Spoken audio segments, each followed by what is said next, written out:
जिस दिन मैं शहीद हो जाऊंगा तो मुझे मेरे घर से स्मशान भूमि तक जाने के लिए रास्ता मिलेगा क्या?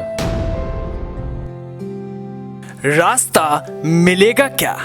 ये सवाल है देश के जवान का, ये सवाल है एक किसान के बेटे का, ये सवाल है उस सिपाही का जो जंग लड़ रहा है खोखले सिस्टम से।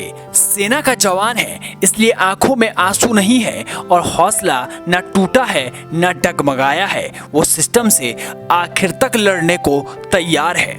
मैं रास्ते के लिए लड़ूंगा और लड़ता रहूंगा।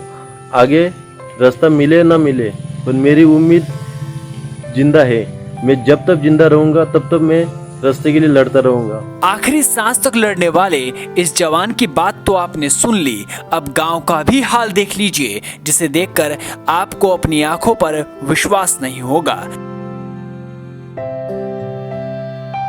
तस्वीरें महाराष्ट्र के कल्याण की है, जहां गांव के कल्याण के नाम पर क्या हुआ है खुद देख लीजिए, क्योंकि यहाँ देश को बनाने वाला किसान भी रहता है और देश को बचाने वाला जवान भी। वो जवान जो अरुणाचल प्रदेश के बॉर्डर पर इस वक्त तैनात है और जब घर लौटता है तो आने के लिए रास्ता ही नहीं होता, दीवार फांद कर जाना पड़ता है। इससे ज्यादा शर्म की बात और क्या होगी कि जवान 8 साल से कानूनी लड़ाई लड़ रहा है, लेकिन ना कोई सुनने वाला है ना समझने वाला। और सबसे शर्मनाक तस्वीर तो यह है कि हाल ही में उसके रिश्तेदार का देहांत हो गया और अंतिम संस्कार के लिए जब आखिरी यात्रा निकली तो शव को दीवार लांघना पड़ा।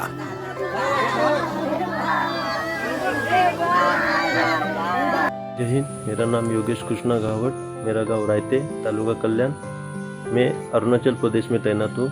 मुझे मेरे घर में जाने के लिए रास्ता नहीं है। मैं 8 साल से रास्ते के लिए लड़ रहा हूँ। मेरे गांव से मुझे अभी तक कोई मदद नहीं मिली। मैं मेरे कार्यालय पंचायत में 8 साल से सिफारिश कर रहा हूँ रास्ते के लिए। मुझे अभी भी सरपंच ने कोई जवाब नहीं दिया है। यानी मेरे गांव से कोई रास्ते के लिए लड़ भी नहीं रहा है। सीमा पर देश की रक्षा करने वाले सैनिक, उसके परिवार और किसानों की ये समस्या बेहद ही गंभीर है। ये तस्वीरें तमाचा मारती है महाराष्ट्र सरकार के दावों पर, वहां के प्रशासनिक व्यवस्था के काम पर, इलाके के सरपंच के वादों पर, जो अभी तक चुपचाप बैठे हैं। किसानों के घर आने जाने का अभी तक कोई रास्ता नहीं है। बड़ा सवाल ये है कि अगर गाँव में किसी की मौत हो जाती है तो खेत में कीचड़ से बाहर निकलने की मजबूरी है, दीवारों को फांदना पड़ता है। सीमा पर सीना ताने खड़े इस जवान की समस्या का हल कब निकलेगा और कैसे निकलेगा? कौन कौन से अधिकारी इसमें देरी कर रहे हैं? उद्धव सरकार को इस पर ध्यान देना चाहिए।